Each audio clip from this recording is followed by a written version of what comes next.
తాను ప్రచోదనం అవుతుంది. నేను ఈ మాట యథాలాపంగా అంటున్నానని మీరు అనుకుంటున్నారేమో. కాదు. పాల్ బ్రాంటన్ అని ఒక మహానుభావుడు ఉన్నాడు. ఆయన విదేశాల నుంచి ఆత్మతత్వాన్ని తెలుసుకోవడానికి ఈ దేశానికి వచ్చాడు.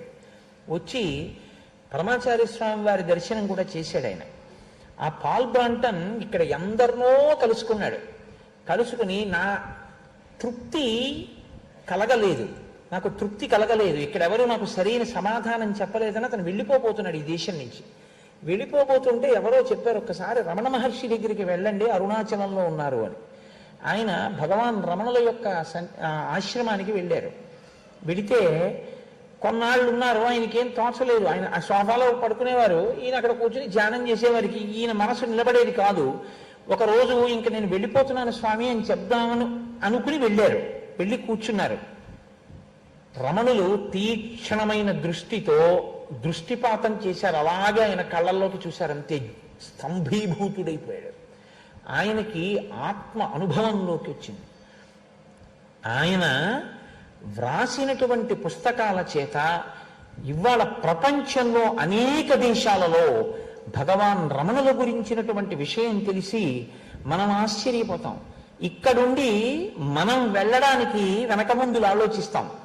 ఇవాళ రమణాశ్రమంలో విదేశాల నుంచి వచ్చినటువంటి అనేక మంది ఇతర మతస్థులు నారచీరలు కట్టుకుని అక్కడ భోజనం చేసిన వాళ్ళ విస్తళ్ళు తీస్తారు. నేను అరుణాచల పర్వత శిఖరం మీద తిరుగుతుంటే ఒక రోజున ఒక ఫారినర్ ఒక ఆవిడ కనపడింది. ఆవిడ చిన్న బొట్టు పెట్టుకుని ఆ కొండ శిఖరాల మీద తిరుగుతోంది. నాతో మా పినమామ గారు కూడా ఉన్నారు. ఆయన I'm very glad to meet you from which country you have come అన్నారు. అని షేక్ హ్యాండ్ ఇవ్వకపోతే ఆవిడ రెండు చేతులతో నమస్కారం చేసి ఆవిడంది, I salute to you for only one reason, that you have born in a country like India in which Bhagavan Ramana has also taken birth. You are so lucky that by undertaking a journey for one night you can come to Arunachala. But whereas we are staying back in a far-off country from which we have to come over here after taking visa and passport and spending thousands and thousands of rupees. This is the grace with which you have been benefited. అంటే ఆయన ఆశ్చర్యపోయి నమస్కారం చేశారు. మీరు అదృష్టవంతులు. మేము ఎక్కడో విదేశాలలో ఉన్నాం. పాస్పోర్ట్లు వీసాలు కొన్ని వేల రూపాయలు తీసుకున్న తర్వాత కానీ మేము ఈ దేశానికి వచ్చి అక్కడ తిరగలేము. మీరు ఒక్క రాత్రి ప్రయాణం చేస్తే ఇటువంటి సిద్ధపురుషుని యొక్క ఆశ్రమానికి వచ్చి ఉండగలరు. మీరు అదృష్టవంతులు ఈ దేశంలో పుట్టి. మీ వంటి వారితో నేను కరచాలనం చెయ్యలేను. మీకు నా రెండు చేతులతో శిరస్సు వంచి నమస్కరిస్తున్నాను ఆవిడ. నేను నిజంగా ఆశ్చర్యపోయాను. మనం ఎంత అదృష్టవంతులమో మనకి దానివల్ల తెలుస్తుంది. అందుకే జటావల్లభుల పురుషోత్తం గారు ఓ మాట అంటుండేవారు, ఈ దేశ వైభవం అంతా సిద్ధ పురుషులదే అంటుండేవారు. మహాపురుషుల వలనే ఈ దేశానికి ఈ కీర్తి వచ్చింది. ఒక శంకర భగవత్పాదులు ఈ దేశంలో పుట్టి 4 చెరగుల ఆసేతు హిమాచల పర్యంతం తిరిగారు కాబట్టి అవైదికమైనటువంటి వాదనలు ఖండింపబడి సనాతన ధర్మం నిలబడింది. మహానుభావుడు శంకర విజయాల్లో అంటారు, ఒక లేగదూడని వేట కుక్కలు తరిమితే లేగదూడ పరిస్థితి ఎలా ఉండేదో సనాతన ధర్మం యొక్క పరిస్థితి శంకర భగవత్పాదుల అవతార స్వీకారం వేల్టికి అలా ఉండేది.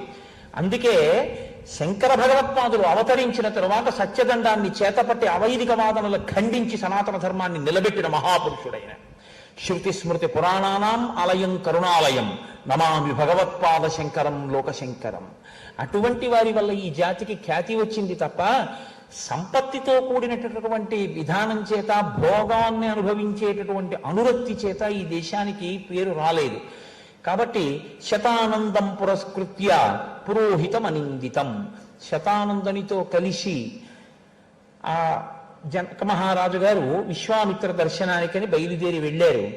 వెళ్ళిన తరువాత ఆయనకి అర్ఘ్యపాద్యాదులనిచ్చి, అయ్యా మీరు ఆసనం మీద కూర్చోండి అని ఆయన కూర్చున్న తరువాత వీరు కూర్చున్నారంటే విశ్వామిత్ర మహర్షి కూడా ఎంతో గౌరవించి వచ్చిన వారిని వెంటనే లేచి సాదర స్వాగతం పలికారు. వారిని కూర్చోమని విశ్వామిత్రుడు కూర్చున్న తర్వాత జనక మహర్షి రామచంద్రమూర్తి కూడా, జనక మహర్షి శతానందుడు కూడా కూర్చున్నారు. మీకు వాల్మీకి రామాయణంలో ఉన్న గమ్మత్తు ఏమిటంటే అసలు ఆయన ఏది విడిచిపెట్టరు.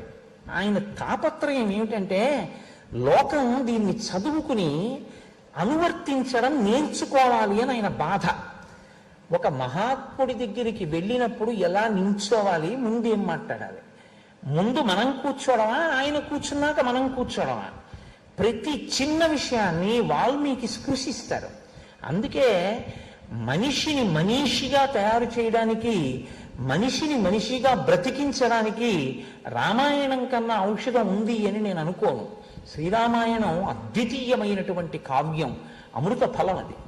కాబట్టి జనక మహారాజు గారు విశ్వామిత్రుడితో అన్నారు, ఎక్కువసేపు కూర్చోవడం కానీ ఎక్కువసేపు మాట్లాడడం కానీ ఉండదు. అప్పటికి ఎన్నో సంవత్సరాల నుంచి జరుగుతోంది యజ్ఞం. యజ్ఞం ఇంత గొప్పగా జరిగింది, అంత గొప్పగా జరిగింది, వాళ్ళు వచ్చారు, వీళ్ళు వచ్చారు, ఇంత డబ్బులు ఖర్చు పెట్టాం, ఇంత ఇది చేశాం, ఇంతమందికి అన్నం పెట్టాం, ఈ లొల్లి మాటలు అంటారే ఇవి కనపడవు మీకు. మాట్లాడుతున్నది ఎవరితోటండి? బ్రహ్మర్షి విశ్వామిత్రుడితోటి. నువ్వేం చేయగలవు? అన్నం పెట్టగలవు. ఆయన ఏం చేయగలడు? నక్షత్ర మండలాన్ని సృష్టిస్తాడు. ఆయన దగ్గరికి వెళ్ళాను, అన్నం పెట్టానని చెప్తావు. ఆయన దగ్గరికి వెళ్ళా, కందిపప్పు తెచ్చాను, 3 కేజీలు మినప్పప్పు తెచ్చానని చెప్తావు. ఏది మాట్లాడాలో అది మాట్లాడాలి. ఎంత అందంగా మాట్లాడతాడో చూడండి. అందుకే నేను తలకొట్టుకు చెప్తున్నది, రామాయణం చెక్కుతుంది చెక్కుతుంది అని 1కి 10 మార్లు చెప్తున్నది. అందున బాలకాండ ప్రశస్తం అండి. అసలు బాలకాండ విద్యార్థులు చదవాలి తప్పకుండా. చిన్న వయస్సులో ఉన్న పిల్లలు బాలకాండ తప్పకుండా చదవాలి. ప్రత్యేకించి విశ్వామిత్రుడు రామచంద్రమూర్తి ఎక్కడెక్కడ మాట్లాడుకున్నారో. ఎందుకంటే బాలకాండలో రాముడు వశిష్ఠుడు మాట్లాడుకున్న భాగం చాలా చాలా తక్కువ, రాముడు విశ్వామిత్రుడు మాట్లాడుకున్నది చాలా ఎక్కువ. కాబట్టి మీరు ఆ భాగాన్ని పిల్లలతో చదివిస్తే వాళ్ళకి గొప్ప ప్రవర్తన అలవాటు, చాలా గొప్ప నడవడి వస్తుంది. ఆయన అంటాడు, అద్య యజ్ఞ సమృద్ధిర్మే సఫలా దైవతై కృత, అద్య యజ్ఞ ఫలం ప్రాప్తం భగవద్ దర్శనాన్మయా, ద్వాదశాహంతు బ్రహ్మర్షే శేషమాహుర్మనీషిణః, తతో భాగార్థినో దేవాన్ ద్రష్టుం అర్హసి కౌశిక. ఇది ఆయన చెప్పిన మాటలు. విశ్వామిత్ర మహర్షి ఈ యజ్ఞం ఇంకొక 12 రోజులలో పూర్తయిపోతుంది అని పెద్దలైన వారు అంటున్నారు. మీరు ఆ మాట చాలా జాగ్రత్తగా పట్టుకోవాలి. 12 రోజుల్లో అయిపోతుందని నేనంటలేదు, పెద్దలు అంటున్నారు. మన సనాతన ధర్మంలో, మన సంప్రదాయంలో గొప్పతనం ఏమిటో తెలుసా అండి? ఏది మాట్లాడినా పెద్దలు అన్నారన్న మాట మనం మాట్లాడాలి తప్ప నేనంటున్నానని మాట్లాడకూడదు. దానికి ప్రమాణం ఉండదు. అందుకే మన పిల్ల పెళ్ళే మనమే చేసినా మీరే చూసుకున్న అల్లుడిని అలా అనకూడదు. నేను మా అల్లుడిని నిర్ణయించుకున్నాను గానా అన్నాం, పెద్దలు నిర్ణయించినారు గానా అంటాం. అది మంగళహేతువు. నాకు పెద్దల యందు ఆ గౌరవం ఉంది అని. నేను చేసుకున్న నిర్ణయం కాదు, పెద్దలు చూసి నిర్ణయం చేశారు అని గుర్తు. కాబట్టి పెద్దలు అంటున్నారు 12 రోజుల్లో పూర్తవుతుంది అని. పూర్తయితే ఏం జరగాలి? యజ్ఞం బాగా జరిగింది అని గుర్తేమిటి? పూర్తయితే చిట్ట చివరిలో దేవతలందరూ వస్తారు, హవ్యములను స్వీకరిస్తారు. వాళ్ళు ఇప్పుడు స్వీకరిస్తారు, అందులో మీకేం అనుమానం లేదు. ఇప్పుడు స్వీకరిస్తున్నారా అని మీరు అన్నారనుకోండి, అప్పుడు వెంటనే ఏమవుతుందంటే మీకు సనాతన ధర్మమునకు ఆది మూలకందమైనటువంటి వేద ప్రమాణము మీద మీకు అనుమానం ఉందని గుర్తు. మీరు ఏమనాలంటే ఇప్పుడు స్వీకరిస్తున్నారు, మీరు ఏమనాలంటే ఏంటంటే అదే అనాలి. ఇప్పుడు స్వీకరిస్తారు. యజ్ఞం మీరు చేస్తే తీసుకుంటారు దేవతలు. కాకపోతే అప్పుడు కనపడ్డారు, ఇప్పుడు కనపడలేదు. ఎందుకు కనపడలేదు అంటే అప్పుడు కనపడితే చూడగలిగినటువంటి ఉపాసన బలం ఆ శరీరాలకు ఉంది. ఇప్పుడు కనపడితే చూడగలిగిన బలం మీ శరీరానికి లేదు. ఎందుకంటే మనం కలిపురుషుడికి చిక్కి ఉన్నాం. పరమాచార్య స్వామి అంటుండేవారు, కలియుగంలో 18 సెకండ్లు ఒక్క విషయం మీద నువ్వు ధ్యానంలో నీ మనసుని నిలబెట్టగలిగితే ముముక్షు. అంటే 18 సెకండ్లు నిలబెట్టడం కష్టం అండి. మనస్సుని ఈశ్వరుడి మీద నిలబెట్టలేరు, కదిలిపోతుంది. ఎందుకు కదిలిపోతుంది అంటే ఒక్కటే కారణం, కలిపురుషుని యొక్క ప్రభావం అంతగా ఉంటుంది. ఎంతగా ఉంటుందంటే ఎప్పుడు తిరగాలన్నా పోనదేమి, శివ పూజ చేస్తుంటే అభిషేకం చేస్తుంటే భద్రాచలం వెళితే మంచిదే, అలా ఏం వెళుతుందని మీరు అనుకోకండి. అది వెళ్ళేది కూడా రోషీరోజుదు కామినీ జనుల తారుణ్యోరు సౌఖ్యంబులం దాశీబాయుదు పుత్రమిత్ర ధన సంపద్భ్రాంతి వాంఛాలతల్ కోశీ కోయదు నామనంబకట, నీకుని ప్రీతిగా సత్క్రియం చేసి చేయదు దీని త్రుళ్ళన చవే శ్రీకాళహస్తీశ్వర అంటాడు దూర్జటి. ఎక్కడెక్కడ వద్దంటుందో అక్కడ విసుక్కున్నట్టుంటుంది, మళ్ళీ అక్కడే తిరుగుతుంటుంది, శరీరాన్ని ఇక్కడ పెడుతుంటుంది. దానికి ఉన్న లక్షణం అది. కాబట్టి మనస్సుని నిలబెట్టడం అనేటటువంటిది చాలా కష్టం. మనం అది చెయ్యలేం. కాబట్టి మన ఉపాధికి ఆ తేజస్సు లేదు. కాబట్టి శౌచ సిద్ధి మనకి తీసుకోవడంలోనూ లేదు, ఓ కార్యాచరణ ఎందు లేదు. కాబట్టి మనం చూడలేము. కానీ దేవతలు మాత్రం వస్తారు, ఇప్పటికీ వస్తారు. ఎందుకు వస్తారంటే ఒక్కటే కారణానికి వస్తారు. ఇప్పటికీ స్వరంతో వేదం చెప్పేటటువంటి వాళ్ళు ఉన్నారు కనుక వస్తున్నారు. ఈ కారణానికి వేద పండితులు కనబడితే నమస్కారం చేయాలి మనం. వాళ్ళు లేకపోతే దేవతల్ని తీసుకొచ్చేవాడు లేడు. వాళ్ళు స్వరంతో వేదం చెప్తున్నారు కాబట్టి దేవతలు వస్తున్నారు.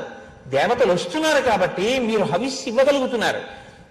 మీరు చూడనివన్నీ, మీ కంటికి కనపడనివన్నీ అబద్ధాలంటే కుదరదు. భూమి తిరగడం మీరు చూశారా? భూమి తిరగడం మీరు చూడలేదుగా. మరి భూమి తిరుగుతోందని మీరు సోషల్ పేపర్లో ఆన్సర్ రాస్తున్నారుగా. భూమి తిరిగితేనేగా రాత్రింబావుళ్ళు ఏర్పడుతున్నాయి అంటున్నారు. మీ కంటికి సూర్యాస్తమయం అయినట్లు కనపడుతోంది. నిజంగా సూర్యాస్తమయం అయిపోతుందా? సూర్యునికి అభిముఖంగా ఉండకుండా చాటుకు మీరెడుతున్నారు. భూమి తన చుట్టూ తాను తిరుగుతూ సూర్యుని చుట్టూ తిరగడంలో. అంతేకాని సూర్యోదయ సూర్యాస్తమయాలు యథార్థమునకు సత్యములు కావు. భూమి స్థిరంగా ఉన్నట్లు కనపడుతోంది, సత్యం కాదు. మీ కంటికి కనపడేవన్నీ సత్యాలై ఉండాలి అంటే మీరు ఇవాళ పెద్ద పెద్ద పదవిలో ఉన్న వాళ్ళు ఈ పదవిలో ఉండడానికి ఎన్నుకోబడ్డారనడానికి వాళ్ళ పడ్డ ఓట్లు మీరేం లెక్కట్లేదుగా.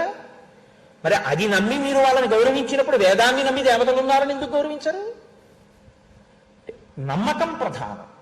మీరు ఆ స్వరంతో మంత్రం చెప్తే దేవతలు వస్తారు, వచ్చి యజ్ఞంలో హవిస్సుని స్వీకరిస్తారు. కాబట్టి దేవతలు వస్తారు, దేవతలు వచ్చి స్వీకరిస్తారు. ఎందుకని అంటే యజ్ఞం అలా జరిగింది. విశ్వామిత్ర మహర్షి, నీవు ఆ దేవతలను చూడగలవు. విశ్వామిత్రుడు కూడా అక్కడికి వస్తే దేవతలు మరింత ప్రసన్నులవుతారు, మరింత సంతోషిస్తారు. అంటే ఈ వాక్యంలో ఉన్న అర్థం ఏమిటంటే యజ్ఞము ఎలా జరగాలో అలాగే జరిగేటట్టుగా నేను సర్వ ప్రయత్నములను చేసి ఉన్నాను. ఎలా శాస్త్రం చెప్పిందో అలా నేను చేశానండి అన్నారనుకోండి, అదే విశ్వామిత్రుడి ముందు నువ్వు చెప్పవలసిందే. ఆహా అన్నాడు అనుకోండి, ఆయన ఒకటి అడిగితే లేనిపోని ఇబ్బంది. అందుకని చిట్ట చివర దేవతలు వస్తారు, దాన్ని మీరు చూడగలరు మహర్షి. తప్పకుండా అలా జరగాలయా అంటారు ఆయన. అప్పుడు ఆయన నోటి వెంట వచ్చిన మాట నీకు ఆశీర్వచనం అవుతుంది. కాబట్టి ఈ మాట చెప్తే ఆయన సంతోషించాడు విశ్వామిత్రుడు. ఇంతకన్నా ఏం మాట్లాడు జనకుడు, ఇంతకన్నా ఏం వర్ణించాడు. హనుమ సీతాదర్శనం చేసి రామచంద్రమూర్తితో మాట్లాడితే చాలా లఘువుగా మాట్లాడతారు, తన పరాక్రమం ఏం వర్ణించరు. మాట్లాడేటప్పుడు ఎవరి దగ్గర ఎలా మాట్లాడాలో, ఎంత మాట్లాడాలో చాలా జాగ్రత్తగా చూసుకుని మాట్లాడవలసి ఉంటుంది. ఎక్కువ మాట్లాడారనుకోండి రెండో మాట రానివ్వరు. ఎందుకో తెలుసా అండి? ఏమంటే ఒకసారి మీ దర్శనానికి వస్తాను అన్నారనుకోండి, ఇప్పుడు కుదరదండి నేను పనిలో ఉన్నానంట. కారణం ఒకటే, అతి ప్రసంగం చేస్తాడు, సమయం వృధా అవుతుంది. మీరు ఏం మాట్లాడాలనుకుంటున్నారో పెద్దల దగ్గర అది ఒకటే మాట్లాడాలి. సమయాసమయములను గమనించి మాట్లాడాలి. మీకు 50 రూపాయలు అప్పుంటే రైతు బజార్లో అడిగినట్టు మీకు అనుమానం వచ్చింది కదా, ఆయన ఎక్కడ కనబడితే అక్కడ అడగకూడదు. ఆయన చెప్పడానికి అనువైన రీతిలో సావకాశంగా ఉన్నాడా, అంతేగాని ఇక కనపడ్డ చోటల్లా ఎక్కడ కనపడితే అక్కడ ఏమండి రామాయణంలో అని పీకు తినేయకూడదు. అది ఎక్కడ అడగాలో అక్కడ అడగాలి. నీకు పరిప్రశ్నేన సేవయా. కాబట్టి ఇంత మాత్రమే చెప్పి జనకుడు విడిచిపెట్టేశాడు. రామాయణాన్ని జనకుడు చెప్పాడు, విశ్వామిత్రుడు విన్నాడు అని చదువుకోవడానికి రామాయణం మీరు చదవక్కర్లేదు, నీ చెప్పక్కర్లేదు. రామాయణం అలా చదువుకుని మనం నేర్చుకోవలసింది ఏమైనా ఉంటే నేను చెప్పాలి, మీరు వినాలి. అదొకటి వదిలేసి మిగిలింది నేను చెప్తే రామాయణం చెప్పడానికి రావక్కర్లేదు. కాబట్టి మీకు కొంచెం కష్టంగా అనిపించినా నేనన్నమాట ఈ మాట నేను చెప్పవలసి ఉంటుంది. రోగికి ఇచ్చిన ఔషధం కొంచెం చేదుగా ఉన్నా దగ్గు తగ్గుతుందిగా, మరి వైద్యుడు ఇచ్చింది, అందుకని అప్పుడప్పుడు అలా మాట్లాడవలసి ఉంటుంది. ఇమౌ కుమారౌ భద్రంతే దేవతుల్య పరాక్రమౌ గజసింహగతి వీరౌ శార్దూల వృషభోపమౌ పద్మపత్ర విశాలాక్షౌ ఖడ్గతూణీర ధనుర్ధరౌ అశ్వినావివ రూపేణ సముపస్థిత యవ్వనౌ యదృచ్ఛయైవ గాం ప్రాప్తౌ దేవలోకావివామరౌ కథం పద్భ్యామిహ ప్రాప్తౌ కిమర్థం కశ్యవామునే వరాయుధరౌ వీరౌ కశ్యపుత్రౌ మహాముని భూషయంతా విమం దేశం చంద్ర సూర్య వివాంబరం పరస్పరస్య సదృశౌ ప్రమాణేంగిత చేష్టితై కాకపక్షధరౌ వీరౌ శ్రోతుం ఇచ్ఛామి తత్వతః. ఇన్ని శ్లోకాలు మాత్రం ఎవరి గురించి మాట్లాడారు?